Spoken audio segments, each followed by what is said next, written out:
કથામાં કહું કે જો તમે સત્યના માર્ગ ઉપર હશો ને તો કૃષ્ણ તમારી સાથે હશે, પણ જો તમે સત્યના માર્ગે ન હોય તો કૃષ્ણ તમારી સામે હશે. એ વાત યાદ રાખજો. જો સત્યને સાથે લઈને ચાલશો તો ભગવાન તમારી ભેગા રહે, અને જો તમે અસત્યને સાથે લઈને ચાલશો તો કૃષ્ણ તમારી સામે રહેશે. પછી શું કરવાનું એ આપણે જોવાનું છે, અને એનું પરિણામ ભોગવવું જ પડે છે. એમાં કોઈ ન છોડાવે, કોઈ ન મુક્ત કરે. અમારા બ્રહ્મલીન ડોંગરેજી બાપા કહેતા કે માણસ છે ને હસતા હસતા પાપ કરે ને ભોગવવાનો વારો હોય ને ત્યારે રોવે. કે જે ધર્મનો દ્વેષ કરે, જે ધર્મથી વિરુદ્ધ હાલે, હા એનું સમજવાનું, પછી એનો જલ્દી પ્રાણ ન જાય. માગે ને તોય મોત ન મળે. ભગવાન કે ઘડીકમાં ન લઉં દીકરા, તો બહુ કર્યું છે. કારણ કે એ ભોગવવાનું જ છે. તમે કે હું કોઈ છૂટવાના નથી.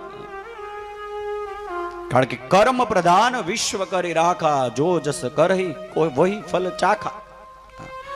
જેવો જીવ કર્મ કરે એવું ફળ મળે.